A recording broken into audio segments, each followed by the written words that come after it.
Buli muntu okufa kwa Olisha M munange ekwamulumye naye ate waliwo ono agenda ku buli post ebeeteereddwayo munange n'alyoka agamba nti ago ge maziga ge wankaabya gennyini kati naawe abunira okitegeera. Nonno bamuyita Sekyewa George atabuse ku mutimbagano buli muntu yeewuunya nti munange omuntu ono baamukola ki, yaani yakimukola, omugenzi ye yakimukola oba muganda w'omugenzi. Olwo no tuba twogera ku Mulongo Sarah Babirye. Bwe biteno we biringa woli mu kulaba screenshot yeyo munnange mukwano okitegeera nno oba okaaba ate ng'abalala bo basanyufu, oba okaaba ng'abalala baseka. Bwe biteno we biri Olisha M yavudde mu bulamu bw'ensi eno. Ate era bwe tweyongerayo mukwano Mulongo Babirye Sibirungi Eno bavuddeyo ne balyoka bagamba nti yabaddewa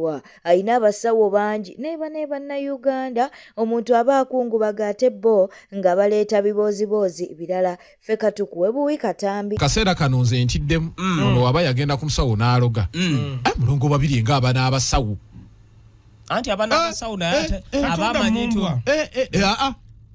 nze mbadde manyi ali yagamba nti wamumbwa tekiriiyo naye abasawo baba nabo bakola oba bangi aye nagendayo ayina omugo waabe amalogologo basawo baba oyinza obeera emakindi nga toli gwe tobeerayo emakindi eri y'abatwalayo mu byakalogo kawala kale tuloga neffe tuloga byaffe temuloga kugira ati aba Mulongo Babirye Sarah Mulongo Babirye ayina mumbwa wali obuliddeko ng'akola ebintu moze buliriza subscribinga likinga obubaka bwawo mu comment section. Tamale Mirundi Junior wuna avuddeyo n'atabuka agambye nti n'eddwaliro liveeyo linnyonnyole bwe ddwaliro liveeyo linnyonnyole ekituufu ekyabaddewo okitegeera nno omukwano okusinziira ate ku Tamale Mirundi Junior. Nabyo katubeere nga tubikuwa. What went wrong? Ki ekyabaddewo bannange nga tekitera kulabika. Maama n'afa n'omwana n'afa. Eno kesi mu myaka mingi I don't know nenze byembadde mpulira nti kale omukyala yafudde omwana n'asigala. Ne this time round omwana yafudde ne maama n'afa. Kati abasawo balina otubuulira kiki ekyabaddewo, waliwo ekitali kituufu. There is something wrong. So nenga byonna bya Katonda, byonna bya Mukama. Mu nsi eno teri kitasoboka. Mu nsi eno tewali kitasoboka. Ebintu byonna mu nsi bisoboka. Ate ng'era ffenna tulina okufa. Era nga tukyali ku nsonga z'eddwaliro senga asidi naye avuddeyo n'abayisaamu eggaali okitegeera nno eddwaliro nno liteekeddwa ku nninga. Nabyo katubikuwe. Nsambya Hospital mbatandiseeko. Nsambya Hospital muti mujje mutunnyonnyole. Mulinayo essabo oba mulinayo awantu gye mutwala abantu nga bafiiridde mu ddwaliro lyammwe. Nsambya Hospital nze ng'omuntu sibalinaako experience nnungi. Nsambya Hospital nze buli muntu gwe mmanyi bw'agendayo nga mulwadde takomawo, akomawo mufu. Nsambya Hospital mazima, as old as you are, emyaka eddwaliro Nsambya Hospital gye libeereddewo mu ggwanga Uganda. Olaba nange omukazi omukadde, Nsambya Hospital is older than me. Eddwaliro erikadde myaka gy'obote. How can you be having a mother dying Azaala? Because mu malwaliro agategerekeka oba mu nsi ezitegerekeka it's very uncommon omukyala okufa nga Azaala. Omukyala afa atya nga Azaala mu ddwaliro eddene nga Nsambya Hospital.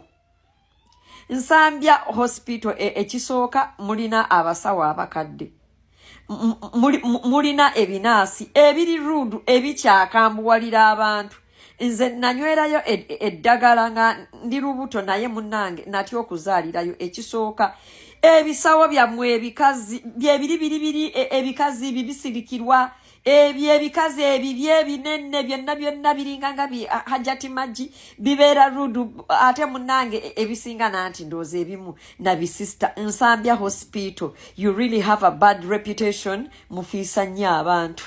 But it's very, very embarrassing. It's a shame that a woman can die giving birth in a hospital like in Nsambya Hospital. I know ebintu ebitakwatibwako Uganda. Ge malwaliro amasomero n'amakanisa. Neba nange government ye Uganda. A hospital is a health concern, and we would like the government to really put up a probe as to why Nsambya Hospital has a lot of death rates in treatable things, in things that could have been averted. Banangi Nsambya Hospital. Olisha afatya nga Azaala. Nsambya Hospital, how do you lose a mother giving birth? And it's not just one person. Your doctors are so negligent. Your doctors are so rude. Your doctors feel mbubo, but ate munange temuliranye radio Maria. Mwena mwefuula abatuukirivu. You look at people with even judging eyes. Banange olaba mufosinga abakazi okubaleetera abasajja ababafunisa embuto. Azifu bagenda ozifuna babeebuuza. Nsambya Hospital, you're too ancient yet you're supposed to be upgraded when it comes to human life and health. Mukitegedde ekyo ekintu. Oba abasista bannange batukwatirwako ennugumbo olw'okuba ffe tuba n'embuto mutulina abantu zina. Nsambya Hospital kiki? Anti munnange mmwe abasista tebaba takula. Muyinza obeera nga bwe mulaba abakazi ab'embuto mubabeerako n'ennugu. What is your problem? Nsambya Hospital temulina linnya ddungi. Yet you are an old reputable hospital and you're even expensive as shit. Omu ku mikwano munnange ja Olisha M atwogera ku anntaylor yavuddeyo ku mutimbagano n'akaaba amaziga amayitirivu bambi ng'akungubagira mukwano gwe. Ne mu comment section bavuddeyo ne balyoka bagamba nti kati abakubeera ng'akyakaaba bw'ati naye nga video oba teyarekodinze yandikoze atya, akatambi yandibadde akaddamu. Kale no munnange nga tubeere nga tukuwa anntaylor mukwano omu ku mikwano gya omugenzi Olisha M abeere ng'ate munnange annyonnyola byagenda okubeera nti amiisinga ku mukwano gwe ono. Olwo ngeze ku ddwaliro olwantuse ku ddwaliro dokita ngambye olina pressure oli gwe nasooka okukubira munnange oli omusawo ngambye wati munnange ani totejja mama oli yasooka okuŋŋamba tugenda oli mama oli ani nimizere munnange nzija oba olyonga ebintu oli abisimbisa oli annumye nange nnyo oli annumye nnyo sinza singa babe naye olinanga annumye tugenze muto sirabangako muyimbi alinga oli ate nabika sigenda kuta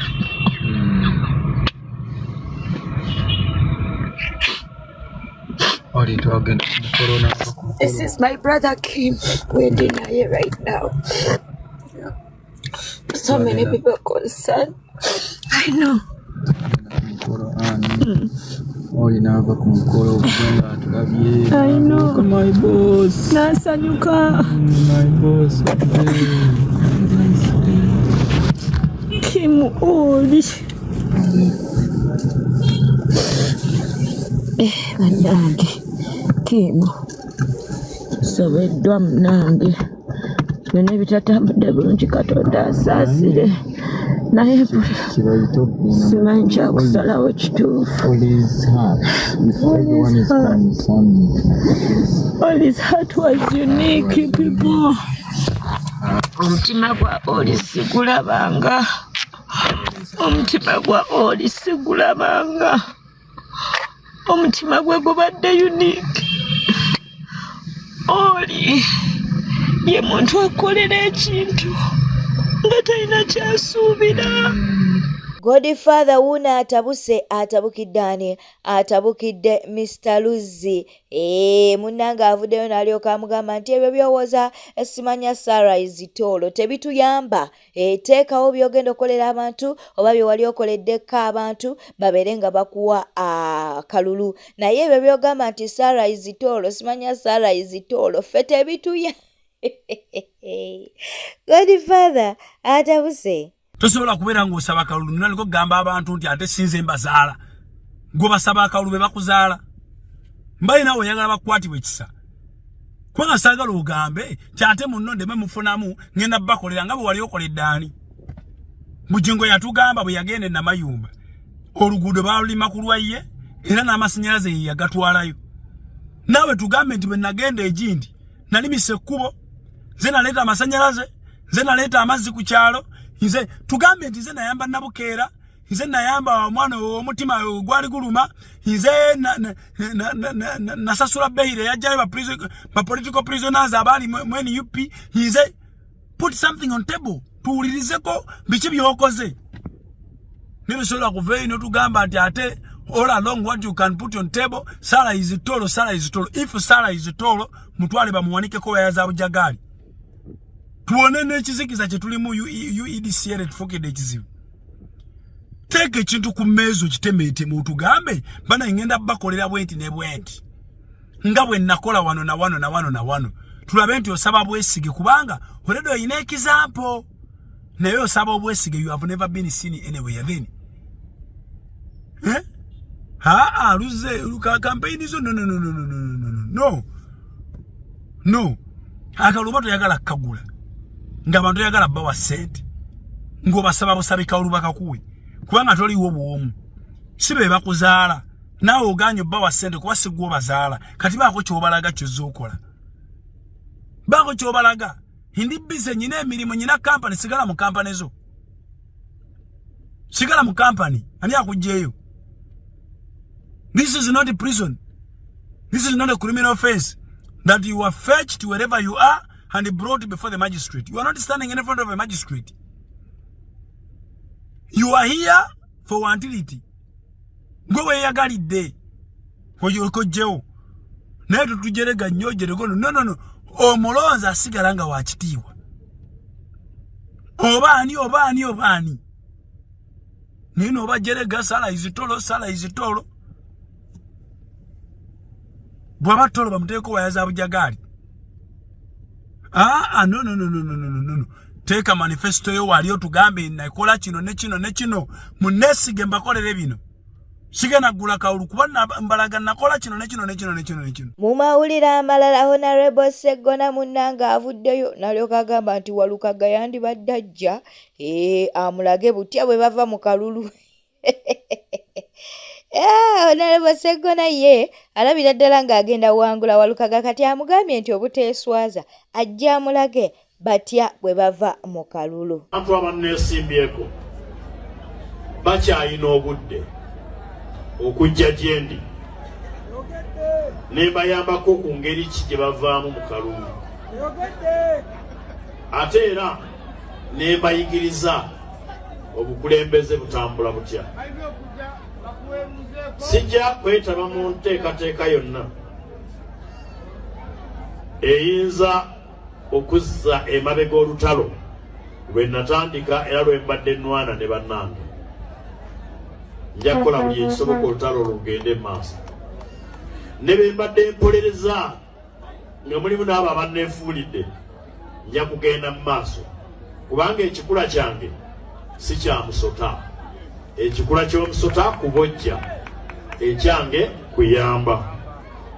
Bambi Bruno Betty yesi musanyufu n'engeri abakamera munnange gye bakwatamu ensonga z'okufa mbu waliwo oluusi obutambi bwe bateekayo ku mutimbagano nga ddala tebwetaagisa nti ng'omuntu ali mu kukungubaga naye ate bo ng'obutambi bwe bali mu kuteekayo bulabisa abakungubazi oba ali mu kukungubaga oba munnange n'oyo abavudde mu bulamu bw'ensi eno. Nsaba sitera gwogera nsaba leero njogereko akantu katini.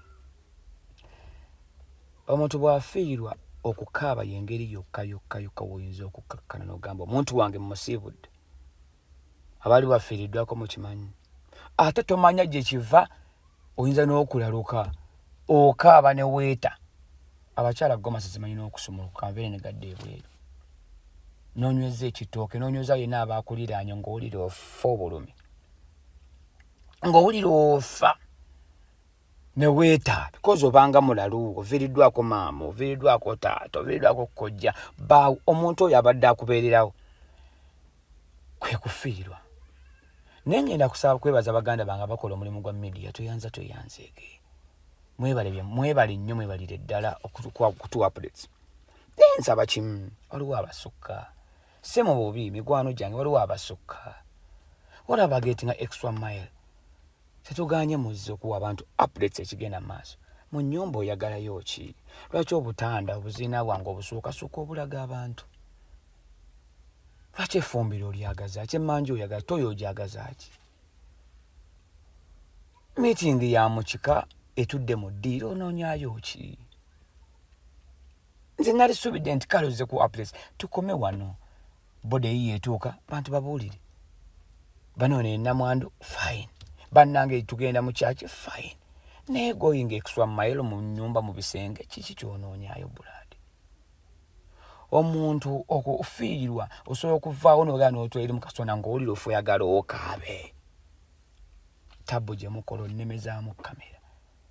N'okwata namwandu yenna bw'ali asesema oba engeregeze oba minyira akaaba afa yeetaaga omuntu agenda omugamba guma mukwano. Omwana ogenda okutuuka ati ng'amulimu wa kamera balinga 8 kuva kaviiri paka kagere tufa ki baganda bange. Tubeeko ne ethics. Manyaako wookoma. Ogamba ogobedde namwandu paka eri mu bijja mu malaalo bano bagoberedde kiki bannange. Lwaki mwagala okuleka nga mutwambudde tutyo? Ensonga lwaki mu Buganda edda omukyala nakati actually kikola ng'omukyala bw'afiirwa kibasooka mugagalawo ebisenge. Lwaki nti siwuli yajjanga okaaba abazze abamu babazze kubba. Kati amaka gano olese gonna ogambudde gwewa kamera muganda wange olese omwambudde ngenda kudda abantu bano mbeebaza okumperekera kumanyi bagenda okungamba bulijjo ozimba temulina nekimulina obutanda bwonna obusenge bwonna really badde mbasa abaganda bange mwebala omulimu gwe mutukolera but updates tubeeko ne bwe tuzikumya tulage body etuuka. Naye ekikubye makafainga gwafiiriddwa maama wo bataata wo basinga oli mmaze gookaaba abaata baligenda nti nga kitalo bakutunuzaamu kamera bati. Mbadde nsaba abantu bano abayingira mu mulimu ogwa media wabeere waayogerako nabo. DJ Jacob Munanga avuddeyo n'alyoka agamba nti Nobert Events yeemalira ensonga ze. Jjukira nti Nobert Events ayina obutakkaanya obuliwo era obugendera ddala mu maaso n'omuyimbi Edirisa Musuuza. Nobert yayite n'emabega n'agenda wa president wa Ningina ne batula ku drawing board n'amusaba amajja olowooza nosedemeka milioni 2 zirayagala mbwagula akamotoka addemu azimbe buto mu Kampala. President wa Ningina ng'asirise ate president wa Ningina awo tuyisawo n'obuyisi si gwe mulama tumalire. It's okay. President wa Ningina oyo mugezi bulijjo asirikidde ebyafaayo bya Nobert nga wasirikidde ebyafaayo by'abantu abalidde sene mu federation nga bagikuba. Nobert akatambi we kafulumye yabuye mulwawo ng'anoonya okuddamu okulaga nti no akatambi kakadde nga takyalina kikyazza era nze Nobert namuvuddemu sikyaliwe namulekedde ekintu kyatobe nakyo. Naye nze asigadde abanja accountability ya federation. Bwete tambudde obadde mulabi mulungi olw'okwekumira ku Newspack channel kankusoobere ng'osubscribinga olikinga n'okuleka obubaka bwawo mu comment section. Beera bulungi weeraba.